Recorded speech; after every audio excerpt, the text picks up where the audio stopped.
Ladies and gentlemen, I have to tell you, we filmed this program in Manhattan, and the mood here is somber, to say the least. People on the train are just quietly, silently reading the New York Times, either in print or on their phone, and the mood, well, there's a palpable sense of melancholy in the air. And the reason is obvious. The 2024 election has officially been decided, and Donald Trump will be the 47th president of the United States, becoming the second president in American history to serve 2 non-consecutive terms. And the victory that Trump scored on election night was sweeping. For instance, Nevada and Arizona are still being counted, but Trump is leading. And unless the remaining ballots really have a big flip, well, Trump will have won every single swing state, including Wisconsin, Michigan, Pennsylvania, Georgia, and North Carolina. Besides that, he won the popular vote, something no Republican president has done since George W. Bush back in 2004. And on top of that, the Republicans overwhelmingly took back the Senate. And as of right now, we're filming this program on the morning of Thursday, and it looks like the Republicans might retain control of the House as well. If they do, that will give them a trifecta for the next 2 years. And this victory, it actually becomes more dramatic when you break things down a bit more granularly. For instance, if you look at all the counties in the U.S., and you look at the results this year compared to the results in 2020, you'll find that over 90% of all counties, they shifted more towards Trump. Meaning that, for example, if Trump led a county in the year 2020 by 6 points, this year he might have led that same county by 10 points. Or, for instance, if he lost a county in 2020 by 25 points, this year Trump only lost it by 10 points. That's the kind of shift that took place across the whole country. Furthermore, this shift is incredibly broad. It's not just rural white voters in the countryside. Instead, this shift towards Trump, it happened in the very types of counties that are traditionally thought to be strongholds for Democrats. For instance, in urban counties, Trump saw a 5% shift. In suburban counties, it was a 4% shift. In counties that were majority black, Trump saw a 3% shift. In counties that were majority Native American, there was a 10% shift. In counties that were majority Hispanic, Trump saw a 13% shift. In counties that were less educated, Trump saw a 5% shift. In counties that were more educated, Trump saw a 4% shift. Farming counties were 3%, mining counties were 5%, manufacturing counties were 3%, and this same trend, it also holds true across different age demographics. In counties with large populations of young voters, Trump saw a 5% shift. In counties with a lot of middle-aged voters, he saw a 6% shift. In older counties, Trump saw a 5% shift. I mean, just overall, among nearly every single demographic, basically, no matter how you slice up the electorate, Trump increased his margins substantially this year. Also, several notable counties flipped red, such as Miami-Dade County over in Florida, Passaic, New Jersey, Nassau, New York, Carlton, Minnesota, Webb County, Texas, which has voted Democrat in every single election since 1912. They went for Trump this time, and also Starr County, Texas, which has voted exclusively Democrat since 1892, and Starr County has the highest Hispanic percentage in the whole country. They flipped to Trump this election cycle. All this is a reflection of the type of broad coalition that the Trump campaign was able to stitch together, which chipped away at the traditional strongholds of the Democrat Party. Furthermore, nowhere else is this better reflected than in the popular vote. Because while, yes, of course, Trump won all the red states, what's really wild is the type of inroads that he was able to make within the very blue states. For instance, if we take a look at Illinois, this year, Trump only lost by 8 points. Compare that to the years 2020 and 2016, where he lost by 17 points each time. This year, however, it was only 8 points. In New Jersey, Trump only lost by 5 points, while back in 2020, that was 16 points. And New York is perhaps the most illustrating example here. In the year 2020, Trump lost the state of New York by 23 points. However, this year, he only lost by 12 points. That is literally a 50% shift towards red in the bluest of the blue state. Even in California, Trump went from losing in the year 2020 by 29 points to only losing by 17 points this year. Putting all these broad gains together was what allowed Trump to win not only in the Electoral College, but also in the popular vote as well. The tally as of this morning, as of Thursday morning, was that Kamala Harris has about 68 million votes to Trump's 72 million. Now, the big question here is, of course, what exactly happened? how could we have gone from Joe Biden in the year 2020 officially receiving 81 million votes to Kamala Harris this year only receiving 67 million? What happened to those 13 million people? Did they sit the election out? Did they change their vote to Trump this year? What exactly is the story? Well, of course, that'll have to be done in a post-election deep analysis. But until then, I'd love to know your thoughts. Please leave them in the comments section below. I'll be reading them through them later tonight, as well as over the week. And while you're down there, consider smashing those like and subscribe buttons as well so that this video can reach ever more people. Regardless, though, getting back to the data, the Senate, which has been under Democrat control since the year 2021, has this year flipped back to the Republicans.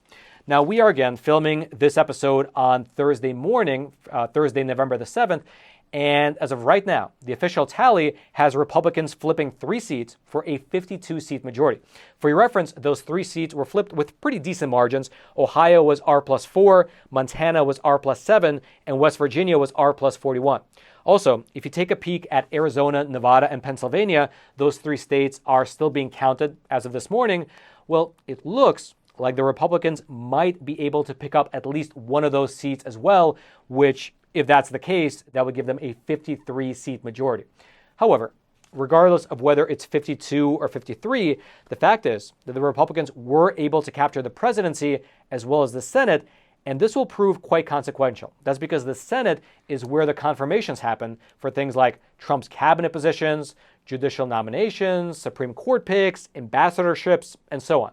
And so with the Senate in Republican control, it's fair to assume that the confirmation process next year will likely be very fast.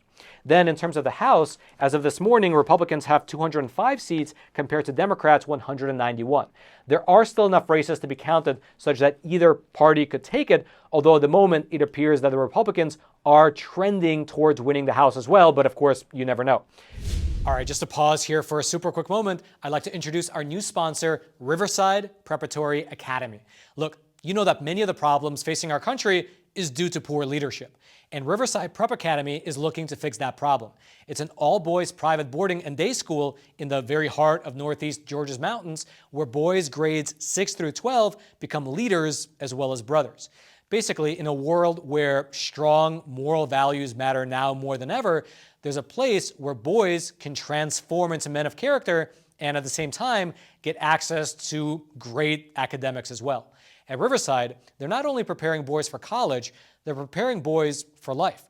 With a rigorous curriculum, competitive athletics, and mentorship in every aspect of life, this military model school allows each student to embark on a journey of self-discovery, discipline, and personal growth. Every boy that steps foot into Riverside is placed on a path of becoming a future scholar, athlete, and most importantly, a leader who is ready to serve, excel, and most importantly, maintain their integrity in an increasingly muddy world.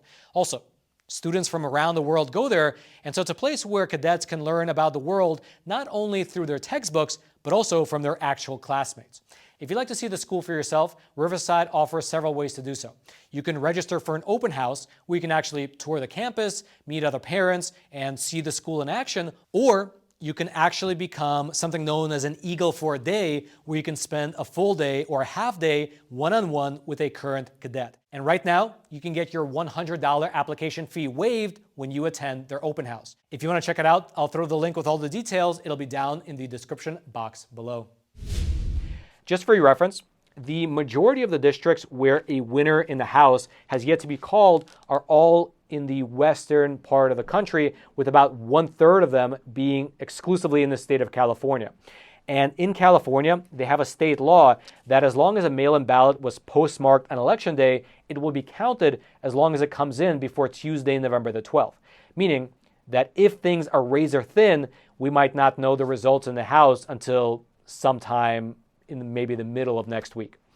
Now, late in the evening on election night, Trump took to the stage in Mar-a-Lago and he declared victory. Here was part of what he said in his speech. And just for your reference, I'm going to speed up his speech just a little bit so that way we can get through it faster. This was a movement like nobody's ever seen before. And frankly, this was, I believe, the greatest political movement of all time. There's never been anything like this in this country and maybe beyond.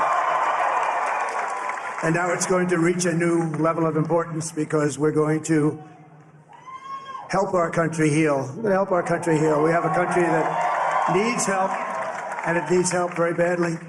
We're going to fix our borders. We're going to fix everything about our country. And we made history for a reason tonight, and the reason is going to be just that. We overcame obstacles that nobody thought possible, and it is now clear that we've achieved the most incredible political thing. Look what happened. Is this crazy? Then subsequently, roughly one day later, Kamala Harris came out and she gave a concession speech. Here's part of what she said. There's an adage an historian once called a law of history, true of every society across the ages. The adage is, only when it is dark enough can you see the stars. I know many people feel like we are entering a dark time, but for the benefit of us all, I hope that is not the case. But here's the thing, America, if it is, let us fill the sky with the light of a brilliant, brilliant billion of stars. The light of optimism, of faith, of truth, and service. HU. And may that work guide us, even in the face of setbacks, toward the extraordinary promise of the United States of America. And then lastly, just earlier today at 11 a.m. Eastern, Joe Biden came out and he made some remarks of his own regarding the election, emphasizing the need for a peaceful transition of power. Take a listen. And again, just for your reference, I'm going to speed up his speech just a little bit so that way we can get through it faster.